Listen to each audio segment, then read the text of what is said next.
Vivimos de nuevo en Europa una guerra interimperialista que recuerda mucho a aquella gran guerra que abrió el paso a lo que después fue el nazismo y el fascismo en Europa. Vivimos además tiempos de macartismo. Hoy nos levantábamos escuchando cómo en las celebraciones de la derrota de la Alemania nazi en Berlín se prohíbe el uso de la bandera que se colgó en el Reichstag, que significó la derrota del fascismo. Se prohíbe el uso de la bandera por la que murieron 20 millones de personas por la lucha de la democracia en Europa. Ese es el momento en el que estamos viviendo. En el momento como ese, la lucha memorialista, la de la memoria basada en la verdad, la justicia, la reparación y las garantías de no repetición son fundamentales. Por lo tanto, actos como estos son fundamentales. Desde aquí, aprovechar también, aunque sea quizás dar voces en el castañeu, como decimos aquí, hacer un llamamiento a la paz. Hoy el no a la guerra y el sí a la paz siguen siendo elementos fundamentales. Es necesario que haya un alto al fuego, como reclama Naciones Unidas a través de su secretario general António Guterres. Es necesario que se abra una vía de diálogo para que se garantice un sistema de seguridad colectivo en Europa que, respetando el derecho de autodeterminación de los pueblos y que respetando las libres relaciones pacíficas entre ellos, logre parar esa guerra que vivimos en Ucrania y que quizás sea la antesala de una guerra mundial nuevamente, que puede poner en peligro esta vez la existencia del propio planeta por el peligro nuclear. No estamos viviendo momentos cualquiera, estamos viviendo momentos históricos en el peor de los sentidos.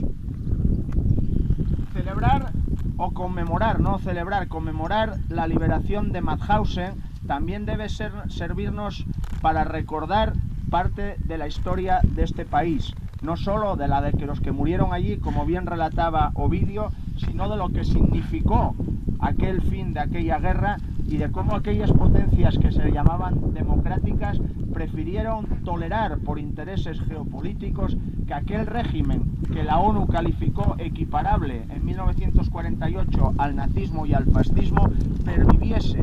en Europa durante 40 años. Durante 40 años que además murieron matando y asesinando, y es expresivo aquel 27 de septiembre del 75. Y además permitió que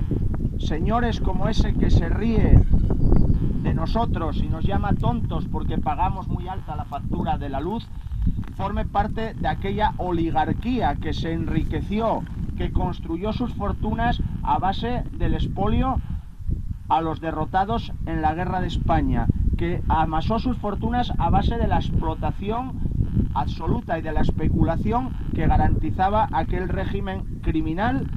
que además aún hoy padecemos sus consecuencias y su influencia en nuestra realidad política. No solo porque el jefe del Estado sigue teniendo la legitimidad de origen en ese régimen, porque nadie lo votó y el único que lo votó tiene un nombre que se llamaba Francisco Franco y de ahí la legitimidad de origen, sino porque aquello que fue el franquismo, sociedad anónima, sigue estando muy presente en nuestras vidas, condicionando la política y haciendo apuestas políticas muy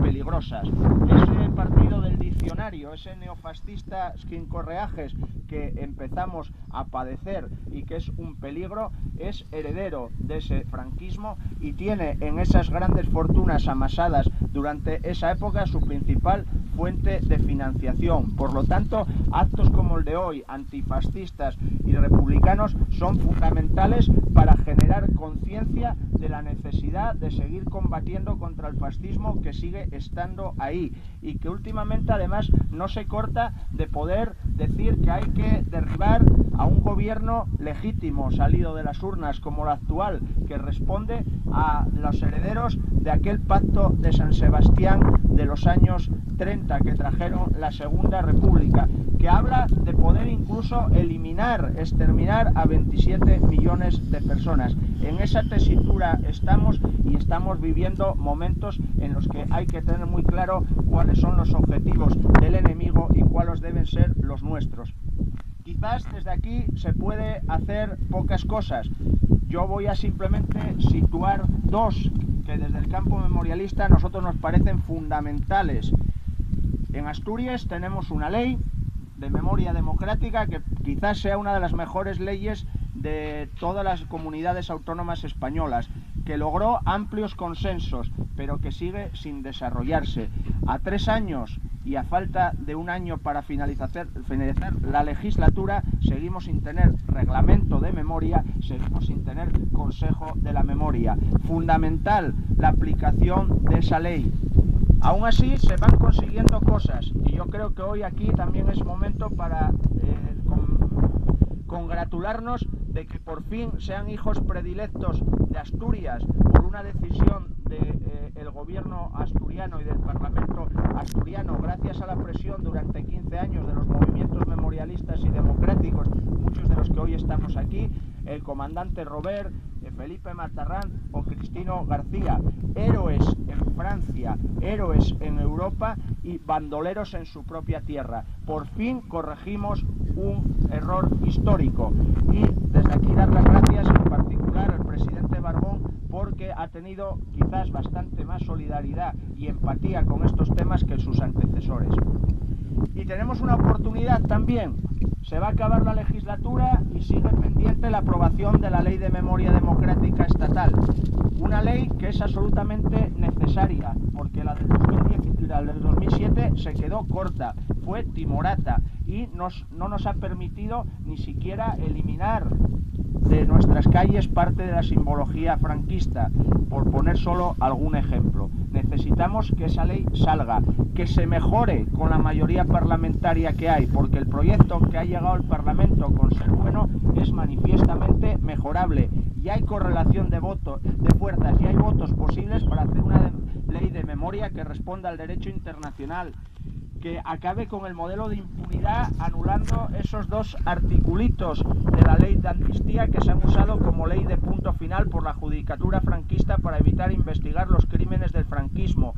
que establezca de una vez la condición de víctimas de los que sufrieron la represión del franquismo, que les equiparen derechos a las víctimas de otros tipos de violencia política como pueden haber sido las víctimas del terrorismo. Una ley